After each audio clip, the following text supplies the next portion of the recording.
slide. Yeah. Hey, Right. Well, they haven't missed anything really. We'll get up here, and once it starts recording, I'll just announce that this is the Treasurer's Report, and if you have any questions, it's still spinning here. Hang on a second. You don't get my spiel. Okay. There we go. Okay, so we are recording now, so careful what you say. The recording started a little bit late, but you didn't really miss anything. This is the Treasurer's Report, which he's already talked through.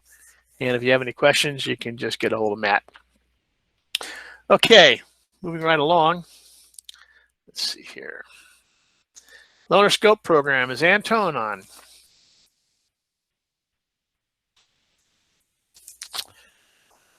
Okay.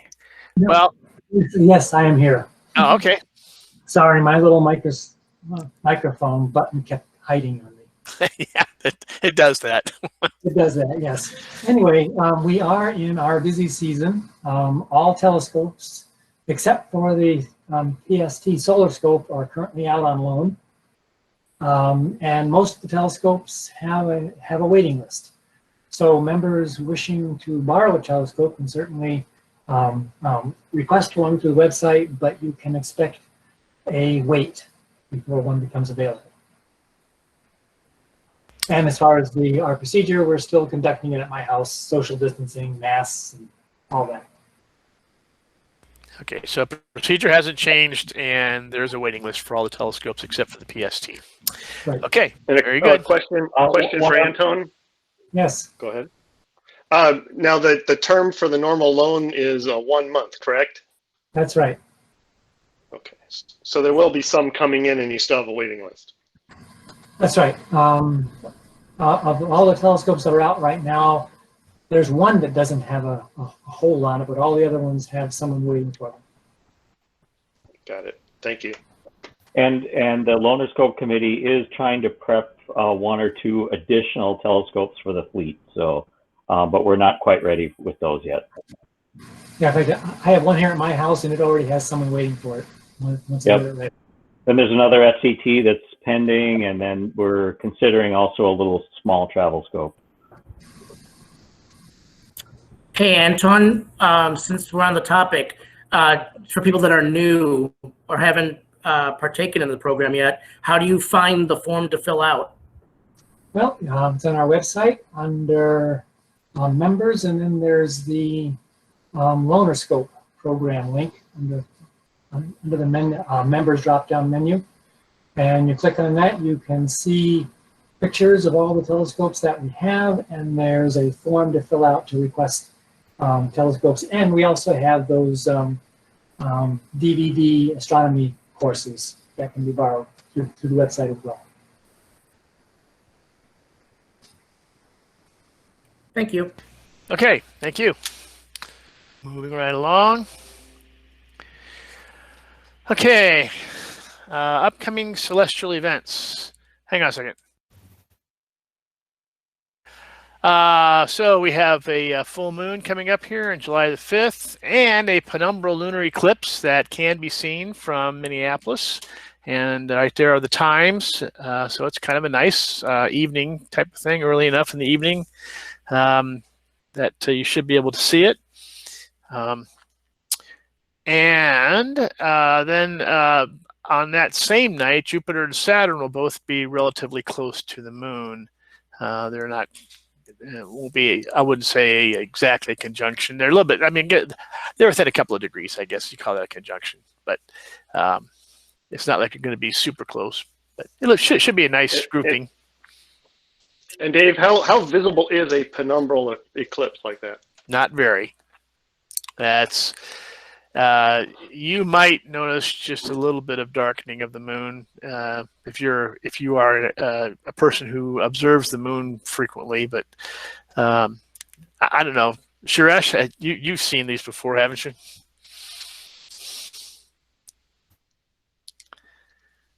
Yes. Sorry, my mute button was on. Yeah, what you'll detect really is just a little shading on the part closest to the umbra. So I can't remember if this is passing south. Yeah, it is passing south. So just the northern fringe of the moon will show a little bit of tinge, but it won't be anything like being in the corona and the umbra itself. The southern part of the moon, you probably won't notice hardly anything at all. And so the time that you'll see any shading will be relatively brief compared to other. Yeah, so the image that's up here shows the penumbral shadow and the moon. So part of the moon isn't even in the penumbra. It's just the top part of the moon that's in the penumbra. So it's tough to see. I'll be honest with you. I generally don't waste my time looking at it. Okay. July 12th is the last quarter moon, and then July 14th, Jupiter is at opposition. And that's kind of nice because it's only 6 days before the new moon, so you should get a good look at that. And then on the day of the new moon, Saturn is at opposition. So we have both major planets at opposition. The opposition this month, so should get some good views of those mid-month. July 22nd, Mercury's at greatest western elongation. If you want to get up early in the morning to take a look at that. And then we have the first quarter moon on the 27th, along with the Delta Aquariid meteor shower, which is being listed as it's going to be a poor viewing for the shower this year. So, and then the next full moon's August 3rd. Our next meeting is August 6th. So that's why the August 3rd full moon was in there. Did I miss anything? People know of any more celestial events? Yeah, Comet Neowise is coming back into view.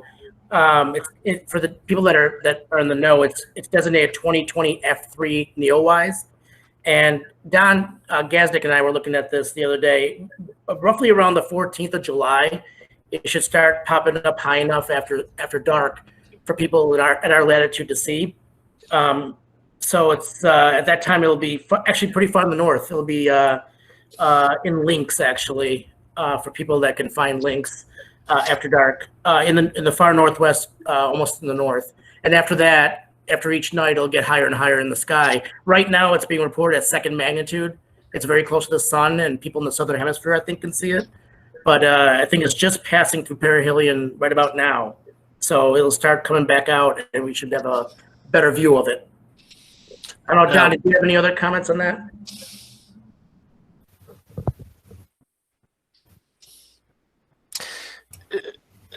What do you know what they're predicting for the magnitude to be at that time? I do not. I think what I saw a couple months ago was just a peak. Well, when it was nearest the sun, I actually saw magnitude estimates in the negatives, but I don't know how that pertains to when we can see it. Yeah. I don't think we're higher than about 2nd magnitude. Yeah, it brightened up recently as it was going, unexpectedly brightened as it was going around the sun here recently. And I think they're thinking somewhere around 4th magnitude as it, becomes visible in the evening.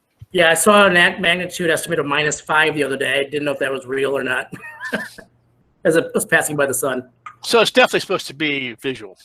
So. Yes, it should be a visual comet high in the northwest western sky starting around the 14th or so for us.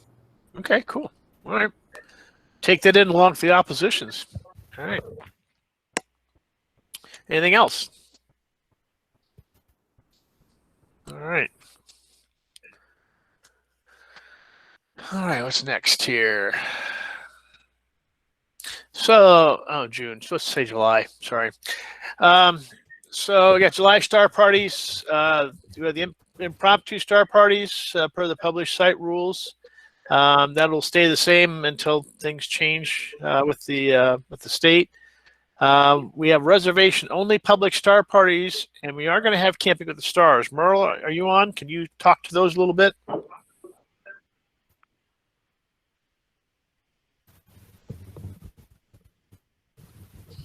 Maybe he's not on. Yep, hold on. You Okay. there? Yep. Took me a while to figure where the mic was.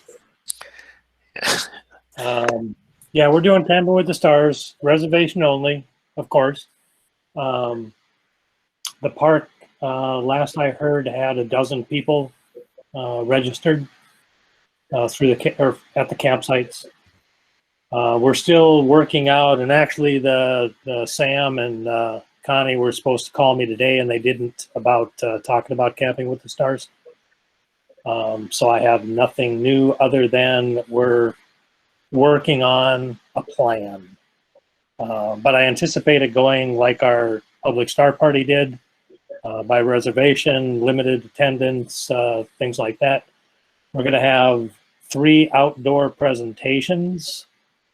I think Jake and Brad and Colin will be doing outside presentations. So we're going to be scaled back a little bit, but I think we can still do this. Okay, well, sounds good.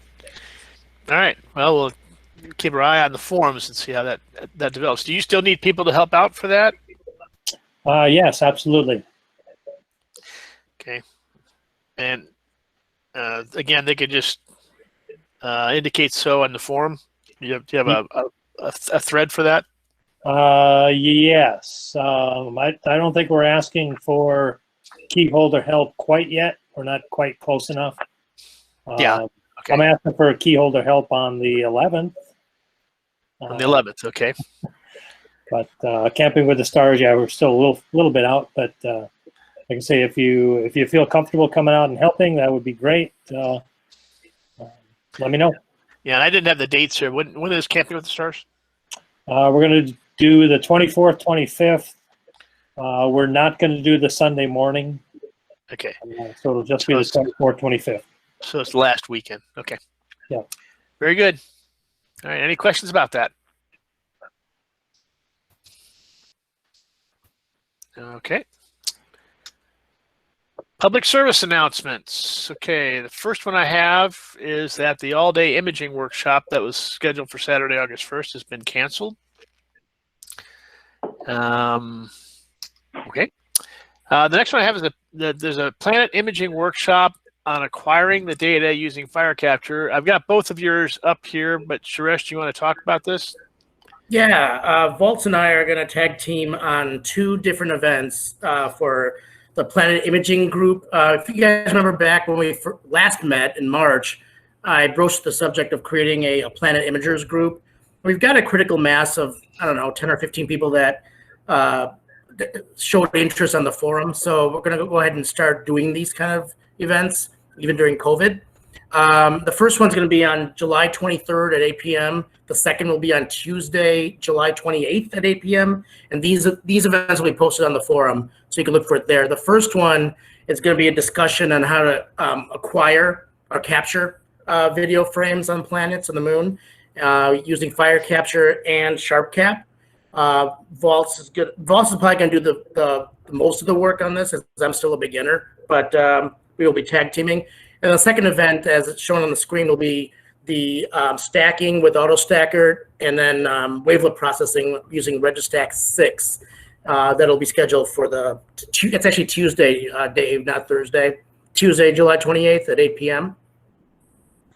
So you could sign up on the forum when we post that, or just chime in. We'll put the link up. We're actually thinking, Dave, of using Zoom instead of Google Hangouts, but who knows? Maybe we'll switch it. That's fine. What are we going to do? A quick question for you. I know Registack 6 is a freeware. Is that AutoStacker 2 freeware? Yeah, everything here is freeware except for, I'm not sure if SharpCap is or not. I don't have it. I know either Conrad or Vault can talk to that. SharpCap, there's a free version of SharpCap too. So this is all free stuff. There's all free software. Yeah, and the other thing too is the whole idea behind these events is going to be an informal demonstration. So it's not going to be an elaborate presentation kind of thing. It's going to be this is how you do things using these software. And with the planets coming to opposition, Jupiter comes to opposition on the 14th, and I think Saturn is the 16th. It's good timing for that. And of course, Mars is coming in October as well.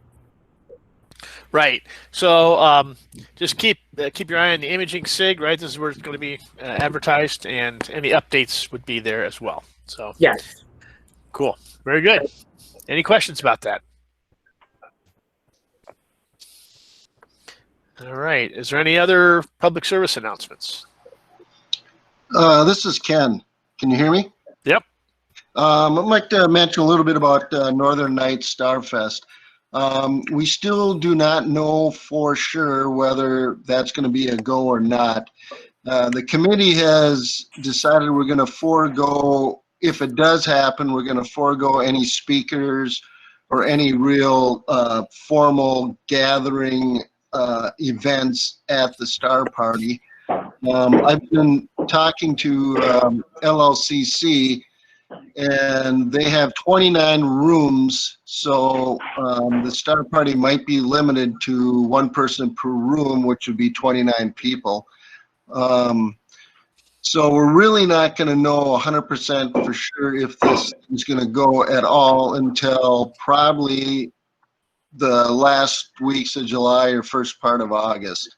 But it's looking like right now, if things kind of stay the way they are with the governor and stuff, we could have 29 people there, no lectures, there'd be no food, so that'd be a big issue, is you'd have to find your own food or bring a grill or whatever. But that's kind of some of the preliminary information we got right now. Okay, and when you say 29 rooms, if somebody brought like a family member along, they could stay with them, right? So I mean, you could... Right? Yeah, it's if you're a couple or married or whatever, yeah, you can stay in one room. Yep. Right. Ken, LCC closed down all their events through July as well, right? Did they say anything about August yet? No. So the LLCC right now is writing all of their procedures and stuff for the school year because their primary function is to have school kids come.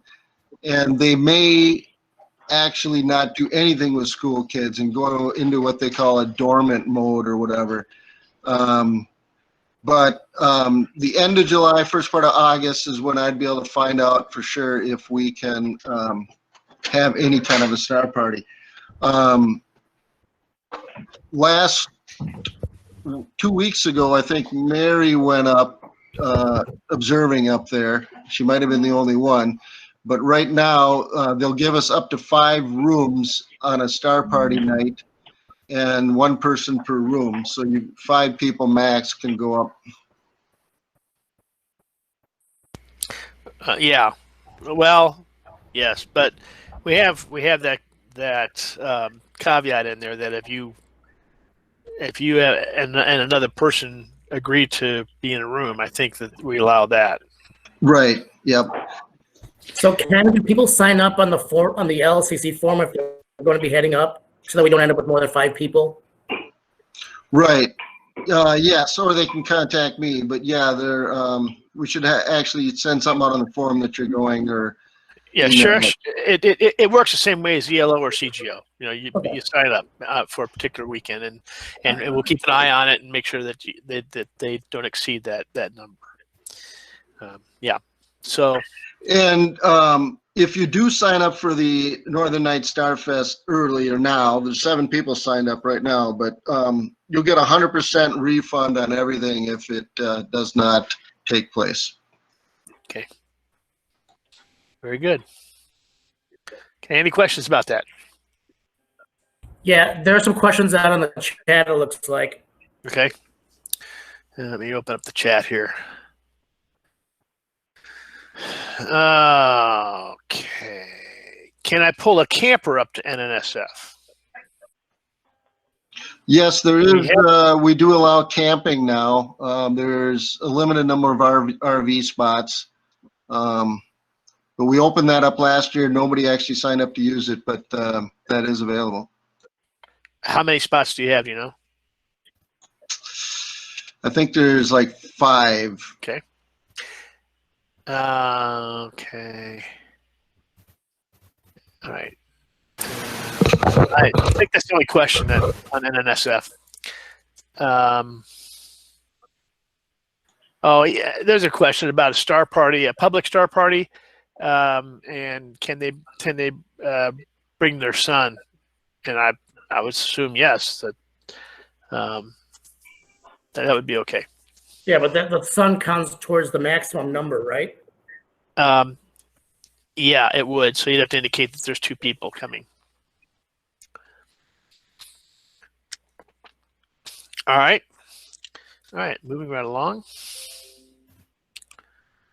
Call for Gemini articles. So again, and Father hasn't written me lately about whether or not he needs Gemini articles. He's always looking for Gemini articles, but since he hasn't written me, I don't think he's in a critical shape at the moment. So, but again, you know, if you've got some experiences, especially around the code, what you've been doing, you know, write a quick article about it and submit it to him. He really enjoys getting all the articles from members. He prides himself on the fact that our newsletter is solely articles from members. He doesn't get anything off the web or anything like that. So, all right, Jerry Jones, are you on?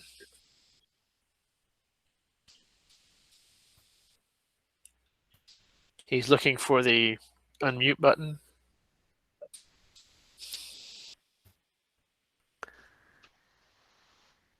Yeah, I haven't talked to Jerry, so I don't even know if he's on or not. Yeah, I haven't seen him on the list here. Okay, he may not be. So there may not be any Astronomical League announcements, but you know, I always want to reiterate, as Jerry does, to get out there and observe. So, all right, and that brings us to our feature presentation. So what we did was we went out and we asked some of the imagers in our club to submit to some images that they've had, and that so the way this is going to work is some people submitted an image, which is cool, and then some people submitted multiple images. So I'm going to go through, and first of all, I selected an image from each person so that at least everyone will have at least one of their images put up. And then if we get through all of those, we'll start going through the additional images that were submitted by members. I'm going to display the image full screen first, and then the second screen will be a little more detail about the image and you know what equipment they use and the like. And I'd like the person who took the image to talk about it. And I'll let you know who you are before I put it up. And then of course all of this will be put up on the website in a thread for the meeting afterwards. So if you want to go back and review them and what equipment they used and so on and so forth, that information will be up there. Okay, so without further ado, we're going to start with Clayton. Clayton, are you on?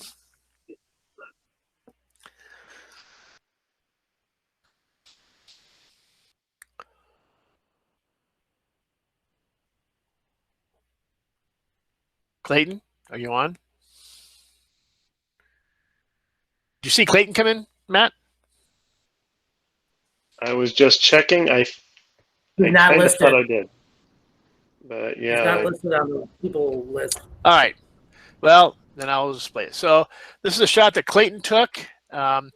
It's the moon, obviously, really nice thin crescent moon. And here's Venus, and here's Mercury up here. So this is kind of a nice shot that he took.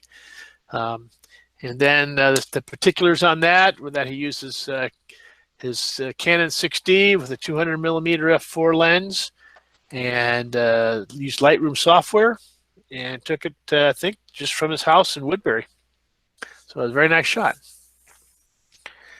Okay, the next person is going to be Conrad. Conrad, are you there?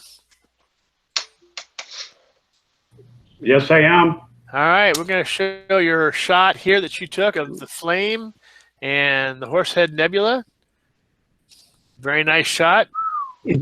Yeah, I took that down in Cherry Grove last November. I think it was like the last time we were out. And I had some problems with that. I was using my my Evolution Alt-Z mount, and I wasn't doing guiding yet. So, but I have a Hyperstar, so I was able to take it very short. I think what did I put up there? Yeah, for 20-second exposures. Yeah. Yep, 20-second exposures for only 20 minutes.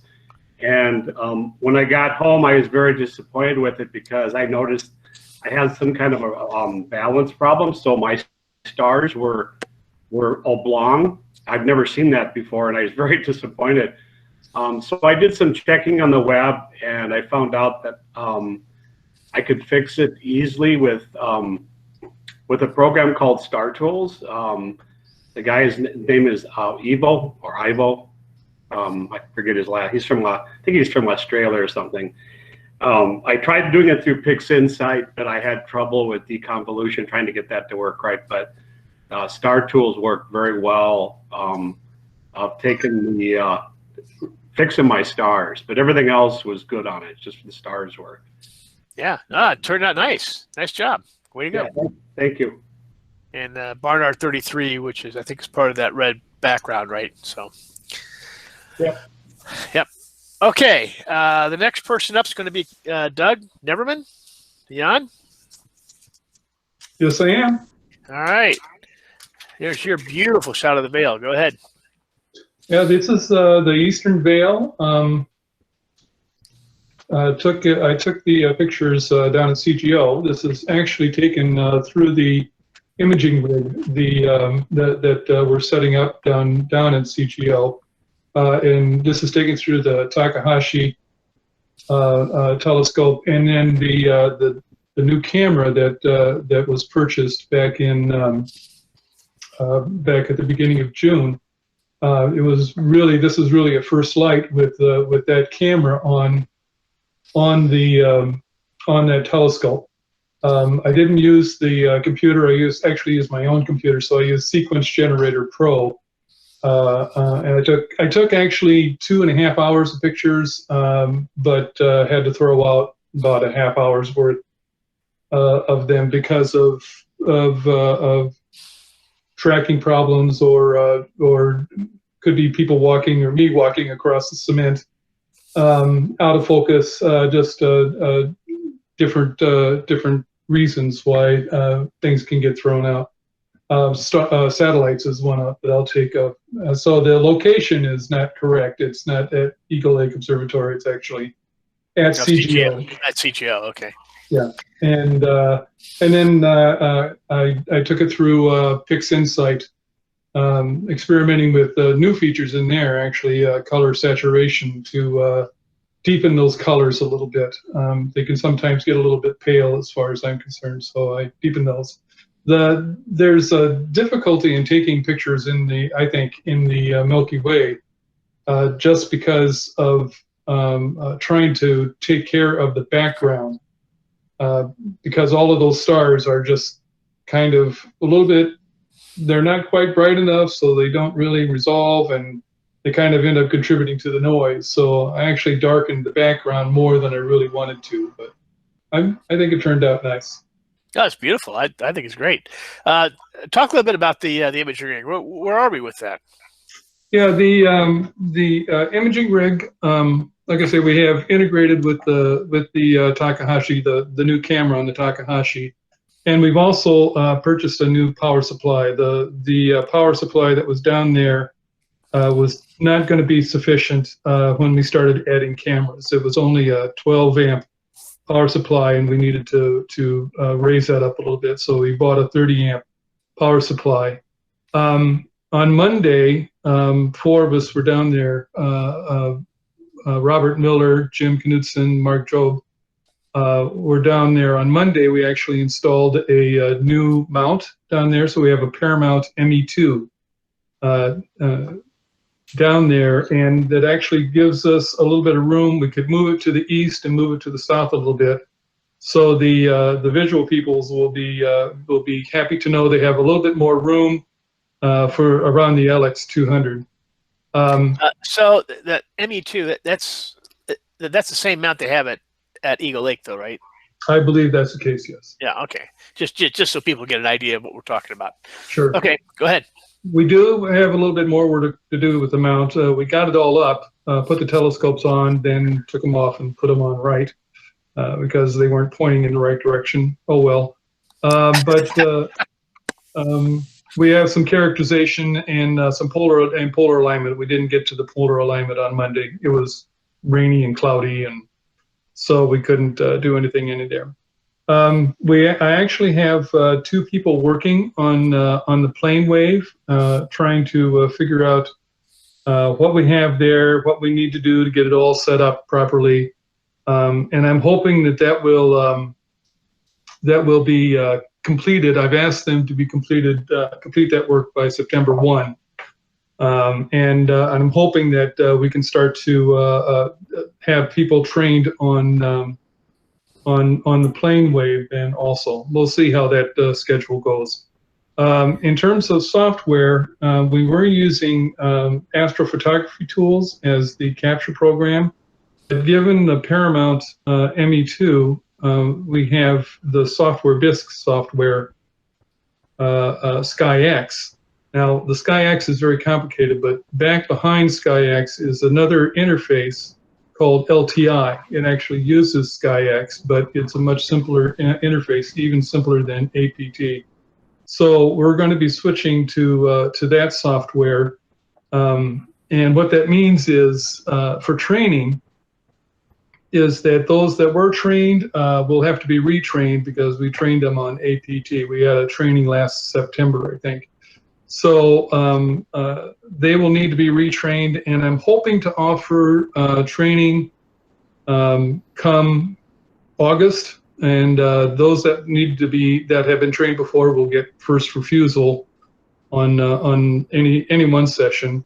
And I'm hoping to also then have at least one more training on the Takahashi. This will be on the Takahashi before winter. And with the plane wave training, I'm hoping to have one of those training on the plane wave before winter. So it's proceeding. Good. Hey, Doug. Good. Glad to hear it.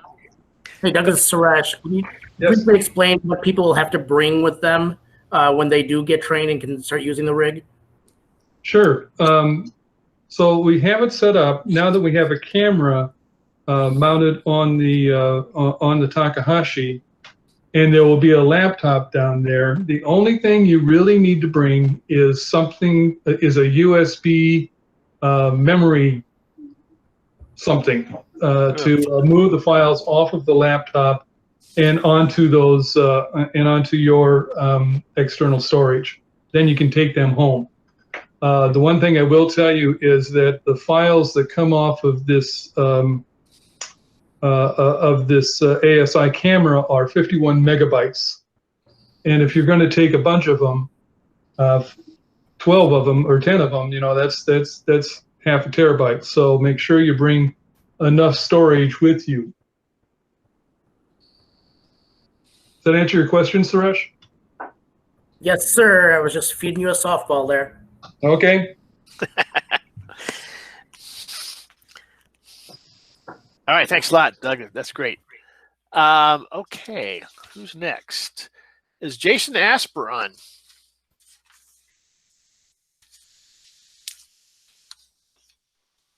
He is on. All right, Jason. So here's your shot of the North American Nebula. Very nice. All right. Of course, I can't see it, but hold on. Oh, you're on the phone?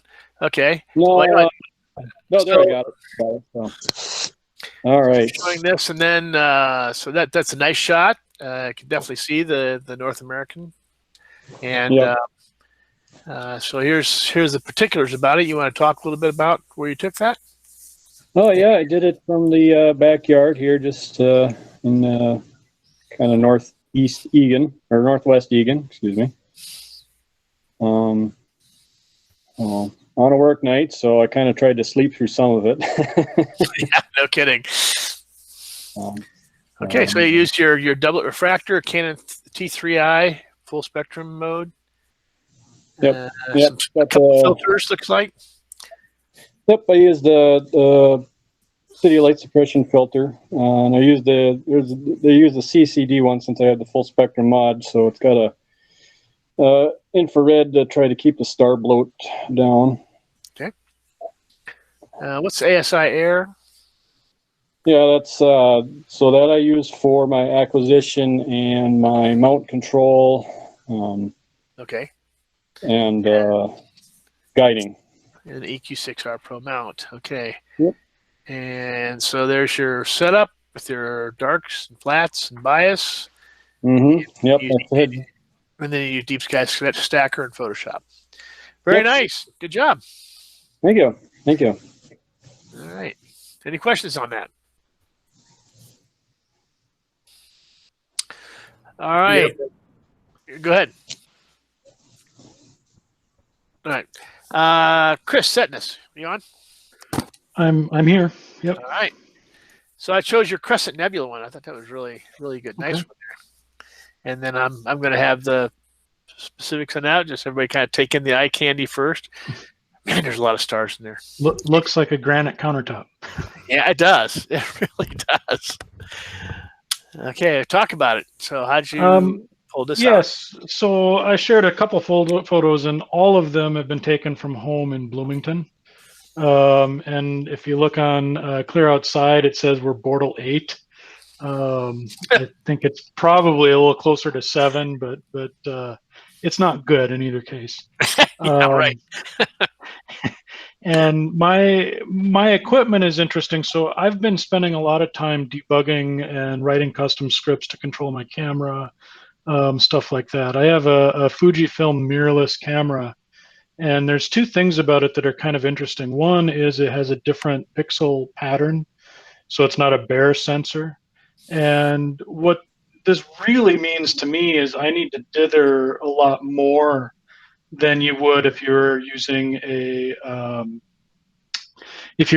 bare sensor pattern on a regular Canon or Nikon SLR.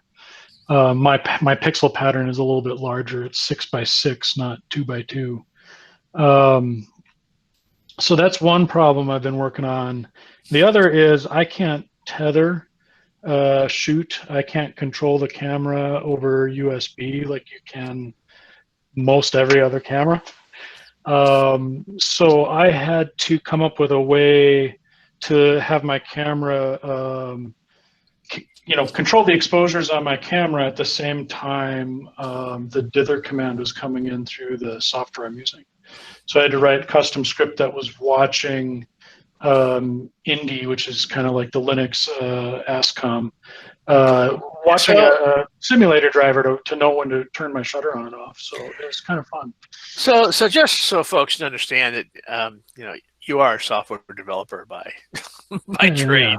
So this isn't something a normal person would go out and do. Probably not, although there are a fair number of people using Fujifilm cameras.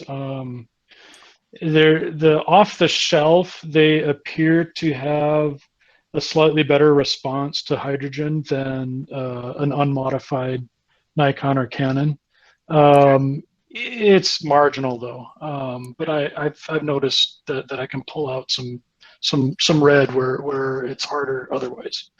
The other thing about this image was I was really challenged by Volts to get the soap bubble nebula, which is close to the crescent, and I failed. So this image is really a failure. It's a Okay. And it's actually 4 hours and 22 minutes.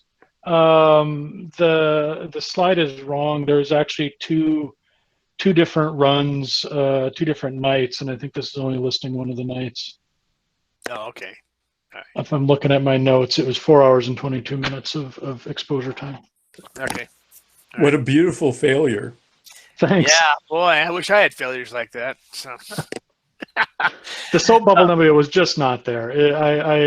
I know exactly where it is in that image, and it's just not showing up at all. So no, I think it's a beautiful image. Nice job. Way to go. Yeah, for people that are sharing from the cities, Chris is giving everybody hope of what you can do without having to drive out 3 hours. Yeah, exactly. This is house, and he's pretty much in the city. So this is from Bloomington. Yeah, he's in Bloomington. Yeah, it's in Bloomington. Oh, yeah, it gives me hope. Yeah, I'm right next to 494 and Highway 100. That's about where I'm at. Yeah, he really is. So yes, you can do astrophotography in the city. So. And staying at home has been a blessing for me because I've really been able to push into learning how to process this right. So, when I finally venture out again to dark sky, look out. Yeah. Okay, very good. Mark Connolly, are you on?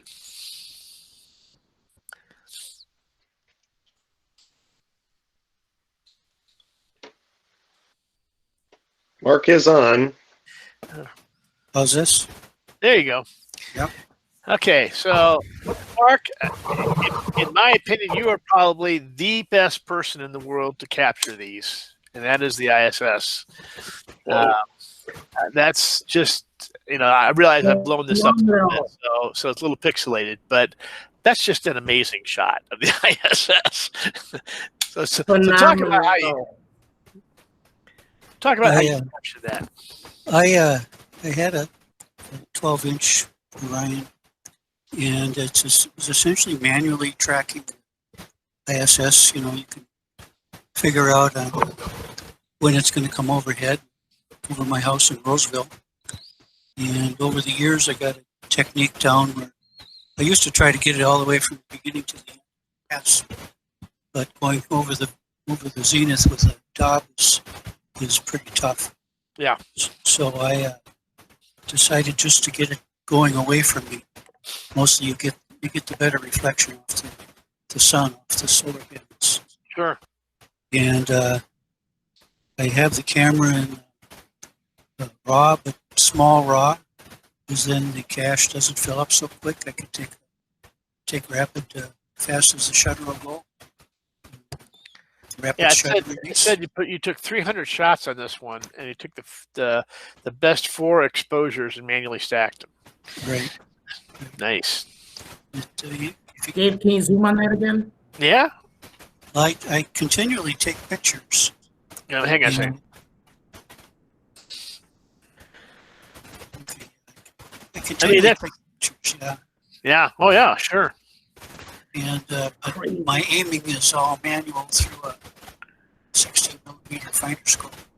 I have a Lego model of the ISS in my office here, and I can tell you that this is amazing how much detail you have on this. So this is great. Hey, Mark, did you get any with the Crew Dragon attached recently? No, I don't have that scope anymore. You only get about 3 chances a year for flying over my house and having the right elevation and on a clear night. Okay. All right. Well, thank you very much. This is great. I mean, like I said, you have the best shots of the ISS I've ever seen. They're really great. And to understand that you're manually tracking this thing, you're taking some shots, you're doing the best you can to try and capture this thing, and out of 300 shots, only 4 of them are the best. That's dedication and a great job. Great job. Is Mike Shaw on? Yes, I am. All right, Mike. Well, we chose this one for you. Okay. Yes.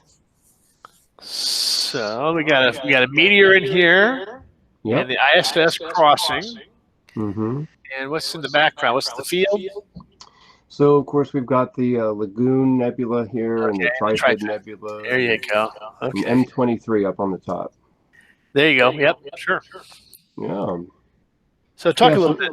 So this was out in Death Valley National Park in February, in the old days of this year, and I was just doing a project where I'm just imaging some of these objects coming up over the horizon, and this was one where I was actually tracking this particular field, and then the horizon dropped away underneath it to reveal this. And I had no idea that ISS was going to pass through the scene at all, and in fact, I don't even think I was aware of it until a friend of mine who was out the same night asked me if I'd seen it. I was like, well, as a matter of fact, I might have. So anyway, so it was one of those happen. So this was one of the, let's see, I think I wrote down the, okay. So they are 10 seconds apiece. So yeah, it's like a 2-second delay in between shots. So what I did is I took one of the shots with the one with the meteor in it, which is of course pure serendipity. Right. And then I took the other, and I guess there's 3 other shots with the ISS, and I just blended those in Photoshop. But what I really like about this image, actually, and this, I think we'll all appreciate this, is, when we share these results with other people, a lot of times people will look at something like this and like, oh, that's really cool. There's a lot of stuff going on with it. but they don't really have an appreciation of the various different distances that these objects are away from us. You know. Exactly, yeah. And when you think about it, you have this meteor, which is in the atmosphere, and then you have the ISS, which is obviously not in the atmosphere, and then you have Mars down there in the bottom, actually. It's all you know, got coma defects and stuff. Then you have these other objects. So I just think it's a real nice illustration of how, you know, what we're looking up in the sky is this three-dimensional, you know, thing. And that's why I chose this one to send it in. That's a great shot. That's a great shot. I enjoyed that. Was that during a particular meteor shower, or is that just a random meteor? No, that's just a sporadic meteor that just happened to come across the sky at that particular time. So very good. Okay, Suresh, you're up next. You ready?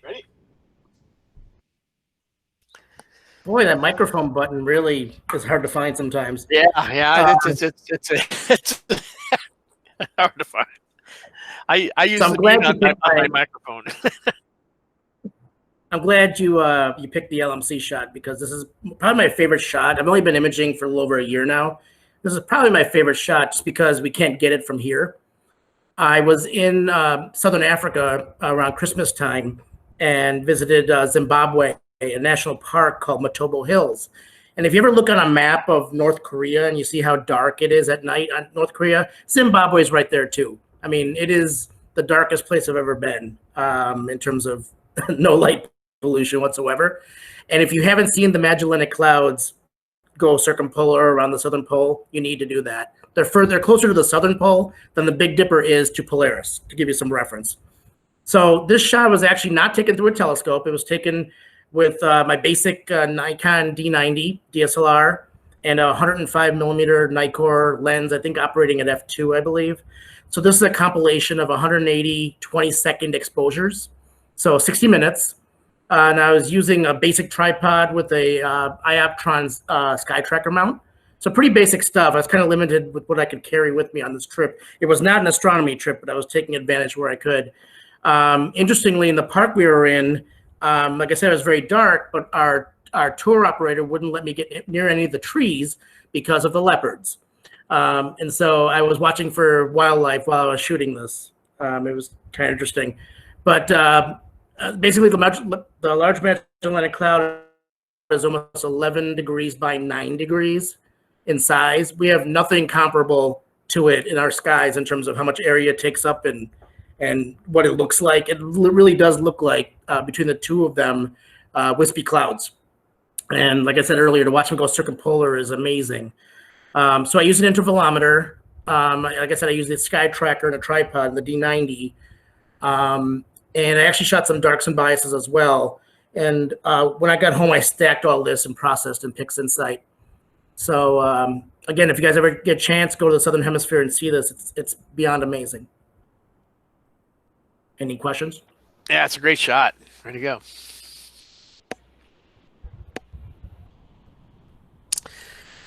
All right, no questions? All right, and Maltz, you're up next. Are you on? I'm on. All right. So this one, I'm curious about this one. This is the Draco Dwarf Galaxy, and I'm not quite sure I understand where it is in this picture. It's smack in the middle of the frame. You could see, if you kind of use averted vision with the image, you can kind of see an elongated blob. Yeah. Zoom in. Hang on a second. I don't know if I can zoom in.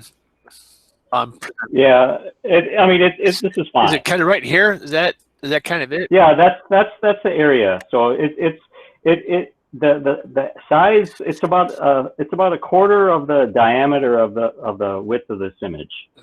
That's the actual physical size of it. Oh. So I mean, the apparent size is 35 arc seconds. So pretty much and slightly squished. But it's there. This was really a challenge shot from Chris Setness. Like I challenged him finding the soap bubble, he challenged me finding the Draco Dwarf Galaxy, and I did find it. So I took it with my Takahashi Epsilon 160 astrograph, with a QHY 22 mono cooled camera. And this was strictly Astronomic CLS filter, just a black and white image, and just under 2 hours. And that my scope, and I'm guiding it's riding on a Losmandy G11 mount. Okay, and this diagram down here just has all these objects identified that are in the area, right? Right, and it does identify the dwarf, so it's the PGC that image actually shows. Yeah, but, it's right about there, I think. So yeah, but PixInsight actually found about 40 galaxies in that picture. yeah. Okay, very good. Wow. Okay. So now we've gone through everybody's pictures at least once. So we're going to go through some again. If everybody's okay with that. Since we started late, I'm going to keep going. This is a shot that Clayton took of Venus and the Pleiades. So that's what you get. So, and he's got, again, just his Canon 60 and 500 millimeter lens using Lightroom. So, you know, I remember the conditions, you know, that night, and that's not a bad picture, actually. So I don't know how he did that. It was cloudy those nights. This is actually, I think, the actual night when, like, Venus was right in the middle of the cluster. It was cloudy. The next night, it cleared up enough to take a picture like this. I remember going out and looking at it. So this is like the night after it was right in the middle of the Pleiades. Okay, Conrad, you're back up. Yeah, I'm here. There's your picture of Jupiter blowing up. Yeah, I took that. I took that in my backyard. That's an amazing shot. That's got a lot of detail to it. Yeah, I was pleasantly surprised compared to my Jupiter from last year. It was a big improvement. I've gotten better at using SharpCap, and that's kind of my go-to software, pretty much for planetary and deep sky right now. I got this first video, and then I start messing with the Barlow, and then I really screwed things up.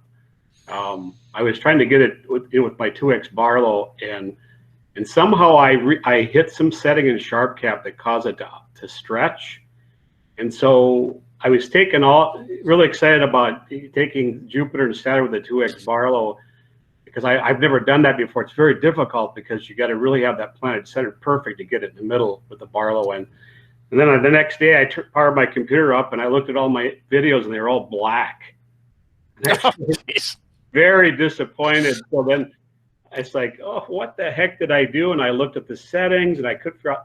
So I put a post out at SharpCap forum, and Robin, who's the developer out over in England, right away said, you know, send me the files and take a look at it. Well, somehow I was messing with the stretching, and I didn't know. I usually use the stretching for deep sky, but I was messing with it for planetary, and that was a no-no.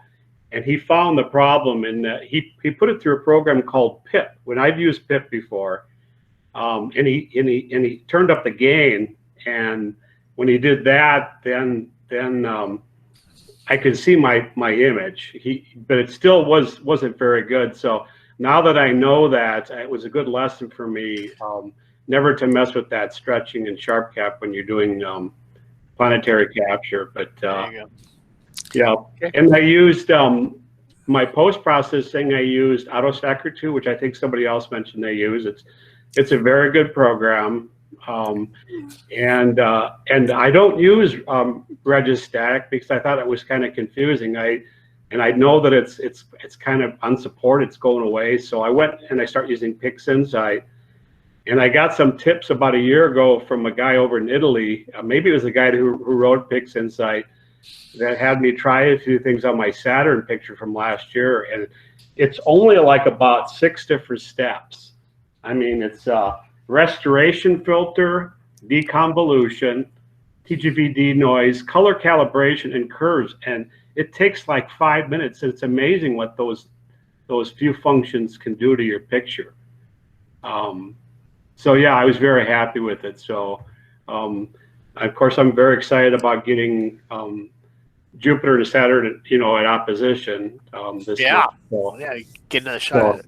yeah, so I'm kind of bouncing around a little bit. I started out with planetary and then got into deep sky, and now the planets are back. I'm kind of excited again. So, but when you move around like that, then you forget some things and you make mistakes. So, good to take notes, that's for sure.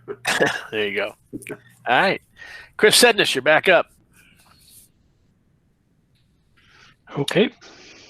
We'll start with M13. All right. So yeah, this is M13. What was interesting about this photo is it was taken during some of the worst of the civil unrest in Minneapolis. So I was running inside watching TV and managing my mount in the backyard, and it's kind of a surreal experience. So that's that aside. Same camera, same telescope as the last image I shared. I'm using a program called Siril to do the stacking. I don't use PixInsight, but I've been using Siril, and the latest version of Siril has fixed some of the issues that were really bizarre in earlier versions. The user interface was just wacky. But I can tell you now the latest version is actually works really well. It works in Windows, it works in Linux, and so it's probably going to become a contender to Deep Sky Stacker, which is the other open source or freeware version of stacking programs. So I've been getting along with Siril pretty well now. But yeah, this is just M13. I left the little galaxy up in the top left. Oh yeah. If anybody is sick of looking at M13 because we show it thousands of times at star parties, the little galaxy is the bonus object for us. We show everybody M13, but secretly we're looking to see if we can see this tiny little galaxy. Very good. Very good. So stay on. Here's your next one. Oh, yeah. So this is an extremely quick image, and it's not even as good as some of the others that I saw in the club. But there's a supernova in M61, and I wanted a shot of it, so I took a shot of it. Yeah, it's only 27 minutes of exposure time, and this was really, really tiny on my setup. My setup gives me a 2-degree by 3-degree field of view. So this is a tiny little galaxy in the middle of that giant field, and I was impressed that my tracking was good enough that I could pull off round stars at that scale. So yeah, good job. All right, cool. I think you got one more here. Can I ask a question? Yeah. So your exposures are sort of in the minute to 2 minute range, and what sets that for you?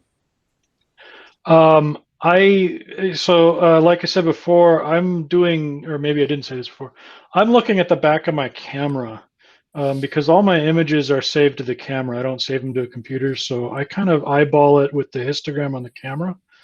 One other thing that's unique, well, it's not really unique, but you want to know whether or not your camera is ISO invariant or not. So a lot of people with a Nikon or Canon SLR, they need to shoot at the optimal ISO, which is 1600, 3200, whatever it happens to be for the camera. And what I do on my Fuji camera is I shoot closer to 200, 400 ISO because I don't have an optimal ISO. My risk is blowing out the stars and overexposing. But So optimal ISO, I mean, it's a trade-off of noise and response. Yeah, in an ISO invariant, and this is probably down in the weeds. I think that's Thor that's talking, right?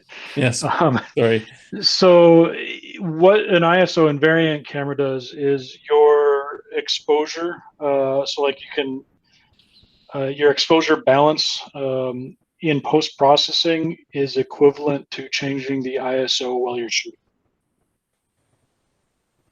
Okay, I have more to learn on this. So Yeah, I thank can you. probably post a link to the forums about this. But anyway, I shoot at a lower ISO specifically so I can shoot 2-minute, 3-minute type exposures in the backyard. These are 90-second exposures. And not blow up the stars. And not blow out the stars, yeah. Chris, Gotcha. do you find that shooting from Bloomington, if you go longer, you're going to get more sky glow?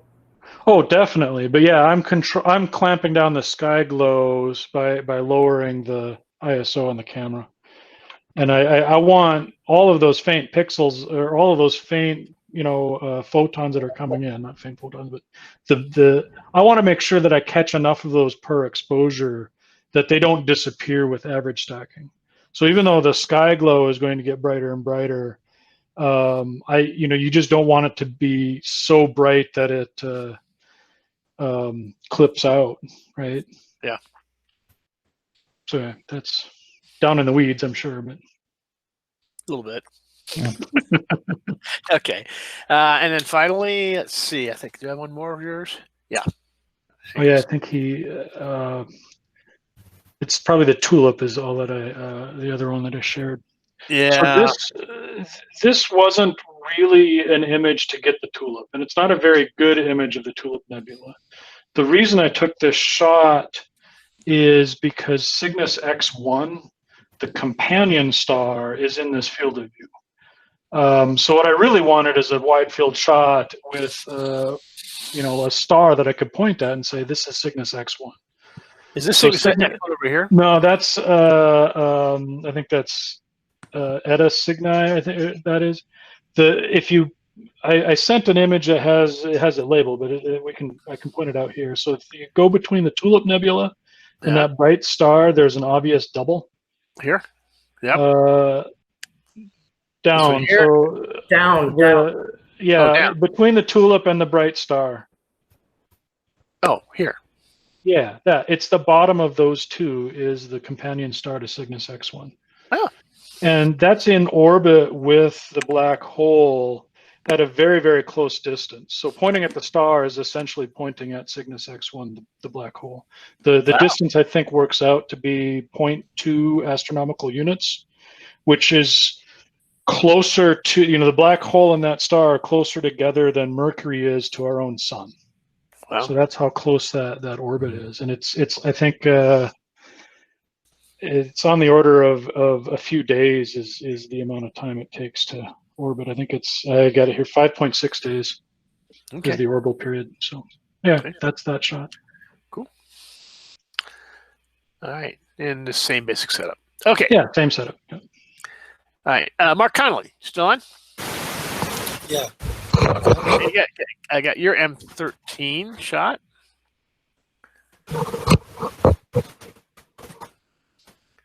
One of our favorites. This was from the backyard again.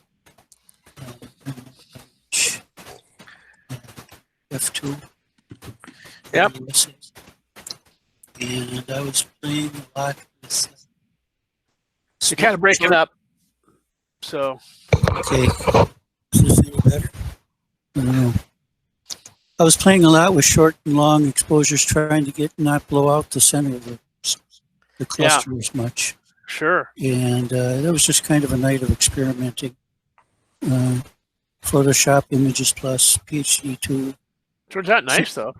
Yeah, it turned out good. I got some good color out of it. And the stars turned out good, so that was okay. Is that the little galaxy? Right there. Okay. Let me see here. Who's next?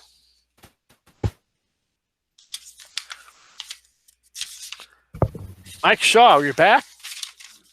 Oh, this is a great one, Mike. I love this.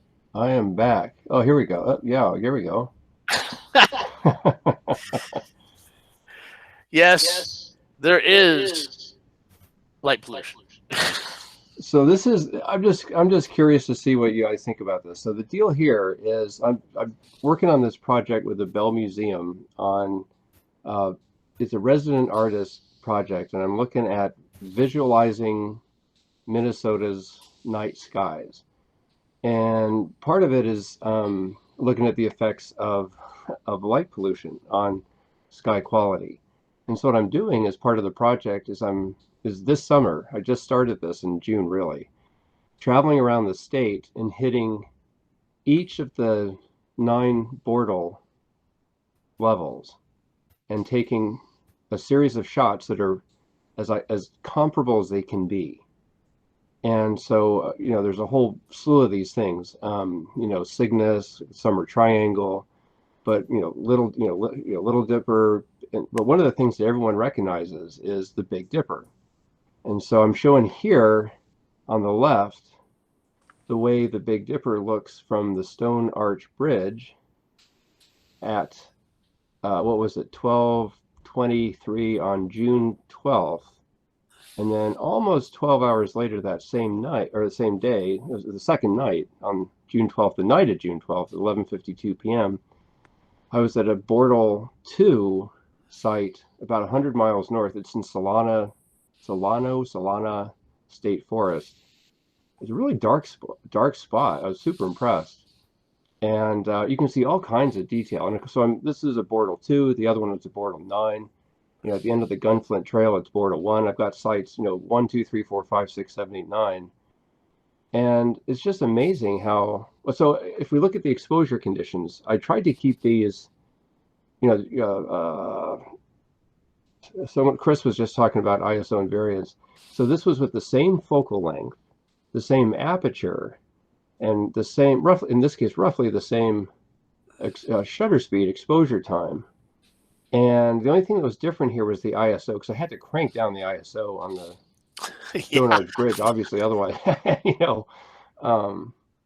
but yeah, it was just an interesting thing. So you can realize as you go through, I have a whole slew of these things, like I say, between the different Bortle scales. It's just fascinating to see, on the one hand, how many stars you can actually see, but also how they just really gradually fade off throughout that. So I just wanted to show you guys this and see what you guys think. That's really a great example of what light pollution does to your sky. Okay. Let's see. Suresh, you're back on. Oh no, wait a minute. No, Mike, I got one more of yours. Very nice. Oh yeah, and so this is just, and I see there's a question, where at the end of the Gunflint Trail? It's at the Trails End Campground, if you've been up there. Yeah, that's a Bortle 1, as it turns out, super dark. So this is just, I would say in quotes, just a Milky Way shot.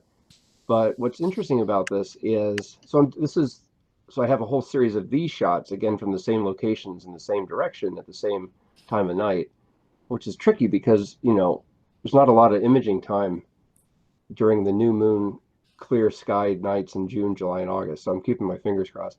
But what I really thought was interesting about this is I was at this talk a few months ago, and someone made the point, and all of us sort of just, at this point, this is just part of our experience base, but they made the observation that they were amazed when they got out into a really dark sky location, like in Utah or someplace, that the clouds are just black. You don't see the clouds. Right. And what I thought was interesting about this, so this is looking obviously due south. We're 100 miles north of the metro.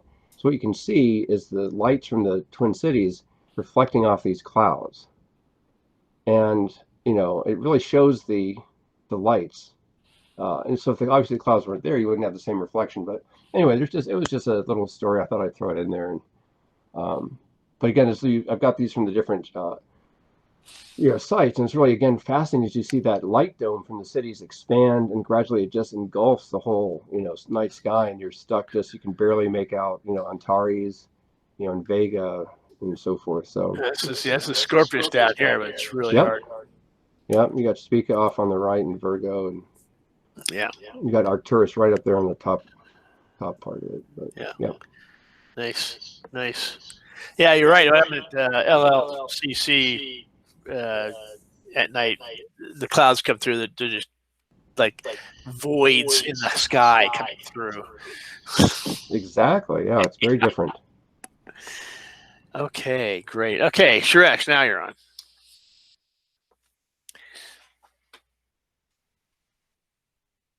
All right. Sorry, I was battling that microphone button again. Oh, yeah. So this is a picture of the Trifid and M21 that I took just recently on the 16th of June from CGO. So this is M21 up here on the upper left, and M20, the Trifid, down below. The Trifid's kind of interesting to me because it's actually 4 objects in one. It's an emission nebula, a reflection nebula, dark nebula, and it has an open cluster. It's one of the few objects that has all 4 of those. So it's something I like to look at through a telescope as well. The telescope that I use is my Malincam 10-inch RC. It's an astrophysics reducer. It brings it to about f5.6. These exposure, this total here is 87 minutes integrated. And that's with 29 3-minute exposures, plus darks and biases and dark flats and flats. And I stack, process, and crop this in PixInsight. And of course, my usual setup is to use Stellarium, AstroTortilla, and Backyard Nikon in combination with my Celestron CGX mount. So I don't know if anybody has any questions on this. That's a nice shot. Thank you. Hey, stay on. Got another one for you. Yes, one of my other favorite objects, the Needle Galaxy. I still don't know how Messier missed this one. It's right next to the Coma Star cluster, MEL 111. So that cluster is a naked eye cluster.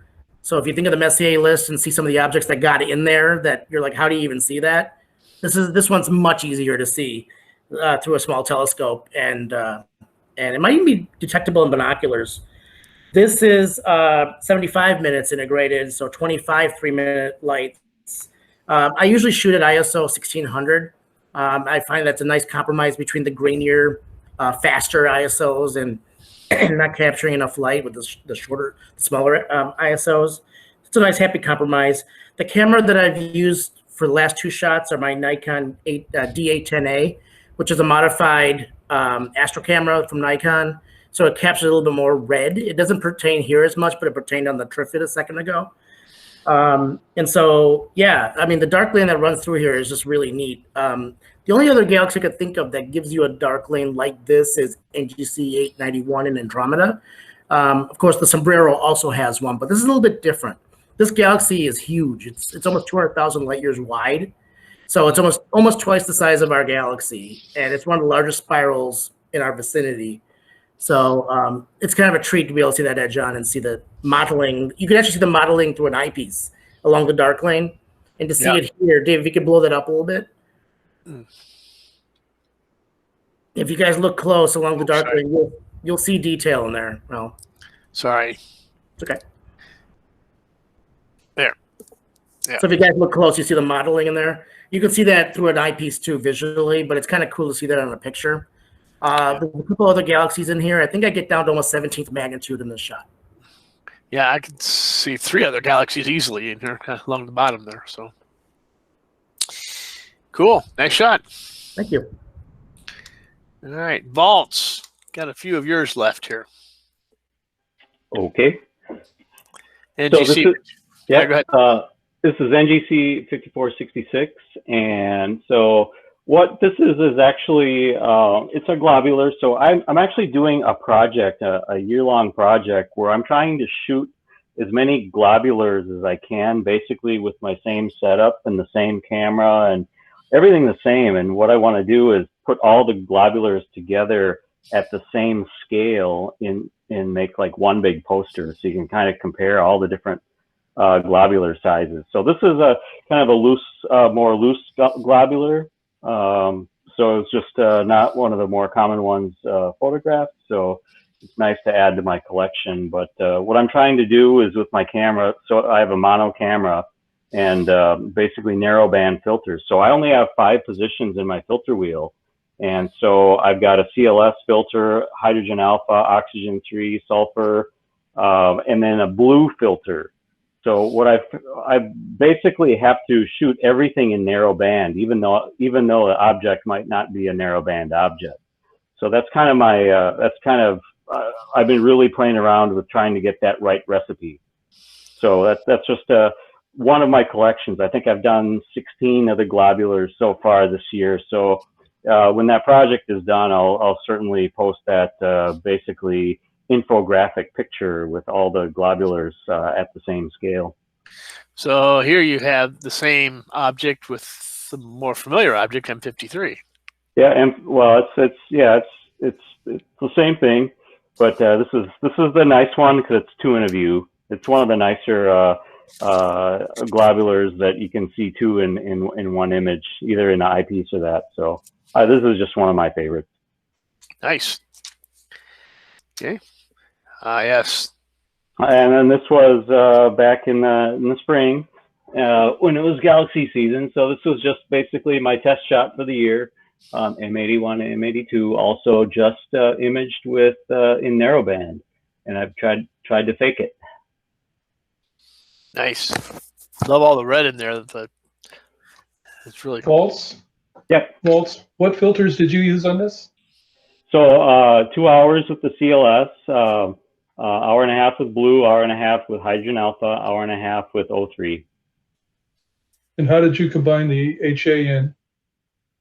So basically, it's hydrogen alpha is mapped to red, and blue is blue, and O3 is mapped to green. So that's my RGB image. And then I add CLS as a luminance channel. Ah, okay. Thank you. Hey, Valls, why do you take more CLS than you do the other ones? The CLS you can get, since it lets in so much more light than any of the other filters, it kind of fills in all of the background stuff. So most of the background stuff, like the little background galaxies, are all pretty much white. So that's really where you get a lot of the depth and the detail is with the luminance channel. Okay. Thank you.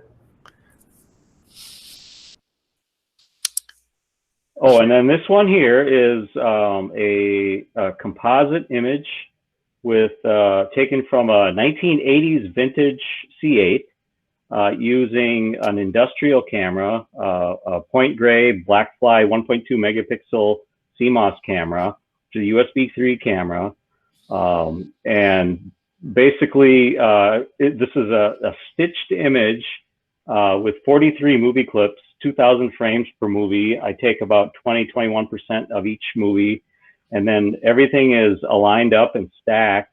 So I use AutoStacker 3 to do, it's basically automatically process, stack, and sharpen up every single of the movie frames to get individual images. Then I crop any kind of ratty edges really quickly in just a simple image processing software. Then I throw that whole stack of images in Microsoft Image Composite Editor, ICE, and then basically it just spits out a full 30 megapixel image at full resolution. So this one was kind of interesting. After I got it all done, I noticed because when you have to do a mosaic, you have to have a certain amount of overlap between each of your frames. Since I'm doing it with the old Celestron C8, there's really not a lot of, there's no fancy controls to it, so I can't really program a nice mosaic. So I'm doing it all by hand. So there was one big rectangle that was not filled in. So Chris Setness actually happened to be imaging the moon the same night. So he sent me one of his moon shots with his Fuji, and I clipped out that little piece and combined it, filled in my hole. So thanks to Chris, I filled in a gap in my image. Very good. Yeah, and I have something to say about it because I have that moon image too. I didn't share. You know, Volts is taking movies to make his moon. I use still images and stack them in AutoStacker 3. And the reason I do that for moon and planetary shots has to do with how the camera creates a video. And so anybody with an SLR, if you're trying to get into planetary or lunar photography, you want to know how you can control the video. If you can't take your camera and set it so the video uses a smaller chunk of your sensor, you might want to shoot stills because you'll get better resolution. So anyway, that's, sorry to jump in your picture, Volts. No worries. And then this was from last week, basically the same technique, but this time didn't have any holes in my data. So this was a 2-day-old moon from Monday, I believe. Nice. Same setup. 12, because I was only panning across the thin crescent, there's only 12 movie files this time. The same setup, all automatic. Okay. All right, so this is actually a movie. All right, so this was a couple days after one of the, I believe, the Starlink 7 launch. And so can you get that to run? I'm trying here. I may have to jump out of this. Hang on a second. I'll get it.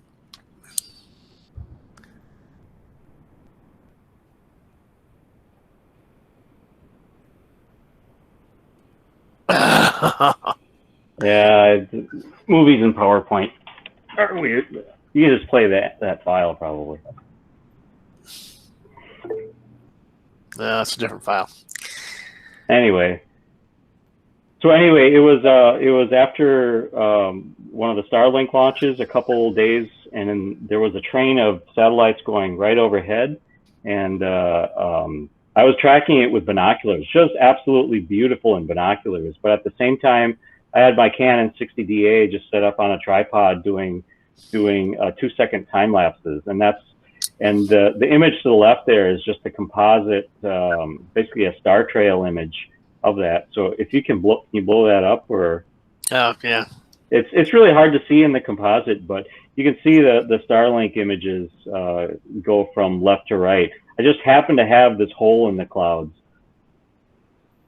Was able to catch it. Can I blow it up? Let's see here.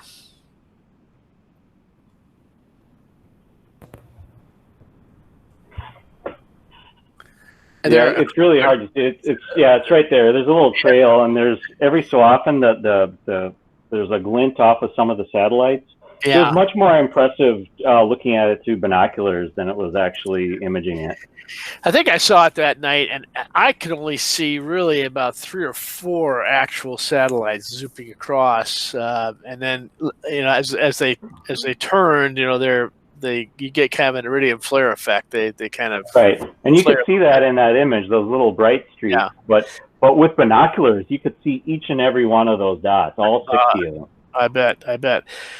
The thing that amazed me about this, and I didn't realize it, is how fast they cross the sky. They're, when you watch a regular satellite or even an ISS crossing, these things cross a lot faster across the sky when you see them. Because they're lower. Yeah. They're lower. Yeah, they're a lot lower. So I can understand how they get all these UFO sightings from these satellites going across. So. By the way, Dave, Clayton has graced us with his presence. Clayton has. Well, I talked about your pictures, Clayton. Sorry. Oh, let me see here. All right, here's your first one. Can you hear me? We can. So we talked about this one first. I don't have a lot to talk about on that. That was that night, Venus, Mercury, and a sliver of a moon. So yeah, it's a nice shot though. Standard Canon, 200mm lens. So yep. it just tripod.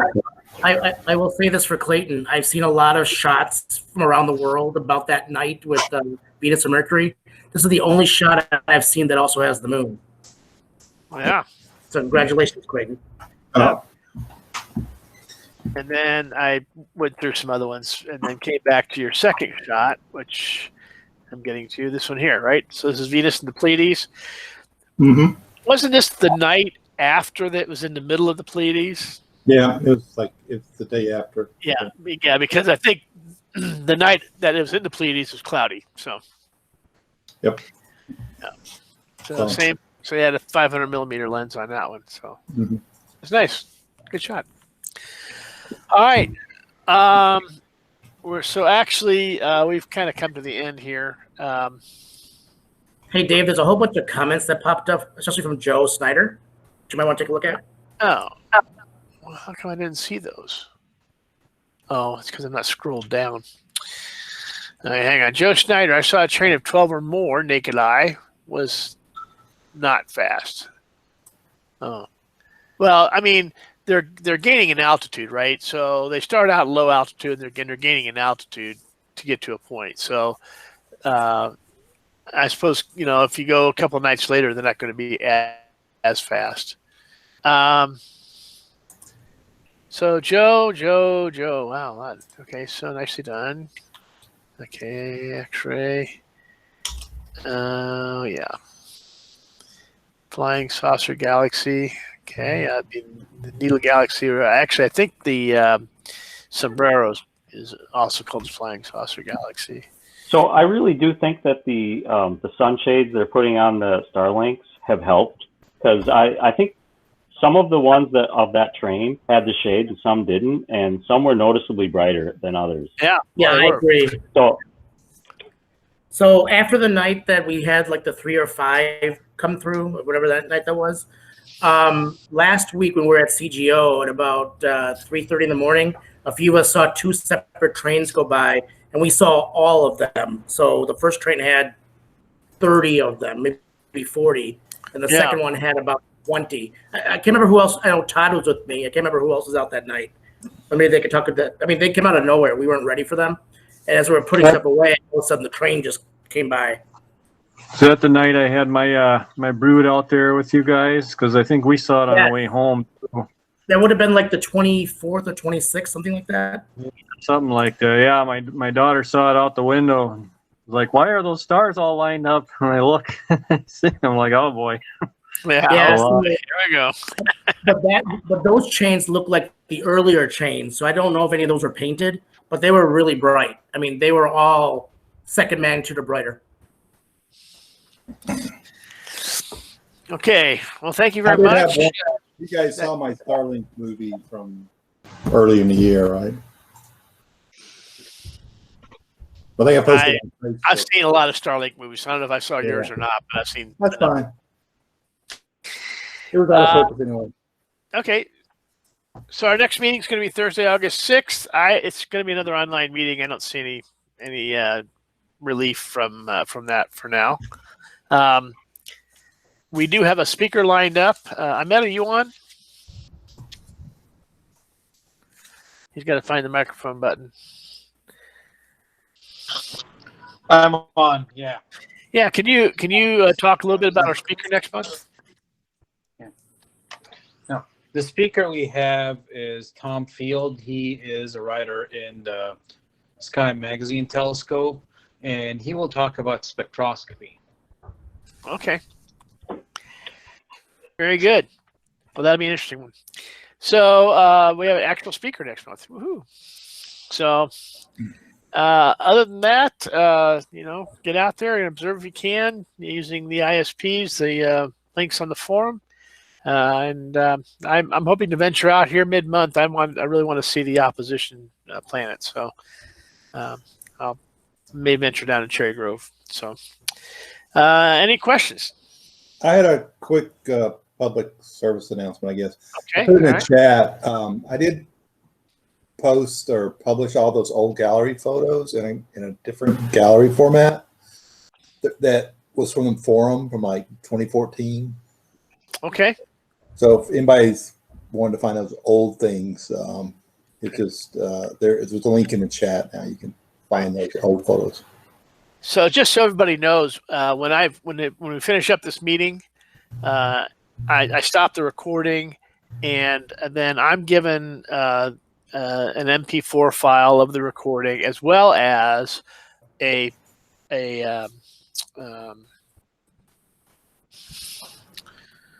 PDF file of the chat. So all of the chat will be posted along with the MP3 file and the presentation. So that'll be I'll be doing it this weekend. So, and I may need to talk to you, Clayton, because this is a particularly large presentation because of all the images in there. So I don't know if I have unlimited size to put up onto the forum or not. So we'll see. Okay. I'll let you know if I have issues. No problem. Okay. Any other questions? All right. Well, thanks a lot, everybody, for joining. So Nice job, it was a lot of fun. Nice job, Dave. Thanks a lot. Mike Lynch had a question Mike Lynch. Oh yeah, on the chat. on the chat. Mike Lynch. Let's see. Mine doesn't scroll down automatically. Oh, he said thanks. At star parties and camping in the stars, what's the policy of sharing eyepiece views through the same scope with the general public? Is it safe with COVID? That's a great question. I believe what we've been doing at the public star parties is are we supplying safety glasses, or what are we doing with that? I know we are trying to keep people from getting their eyeball up against the eyepiece. Yeah, we had actually had safety glasses that we let people purchase. And every group purchased one pair, and then they shared that pair that needed them. I also did make a box that slides over the eyepiece with a plexiglass cover. And then we can just clean that between uses. And actually, Dave Johnson was in the process of 3D printing a cap to go on the 2-inch eyepieces. And that would have a hole in the cap, essentially, and a plexiglass cover. And those are things that we can clean between each use. Okay. So, Mike, does that answer your question?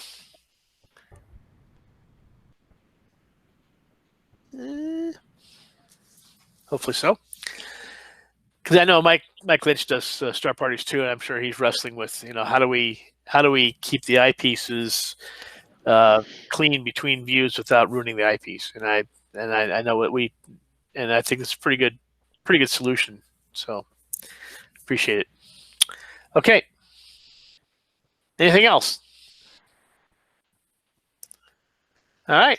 Well, have a great holiday weekend, everybody, and hopefully we'll see you out there sometime this month looking at the planets and the comet. All right. Bye, guys. Bye-bye. Thanks. All right. Good night, everybody.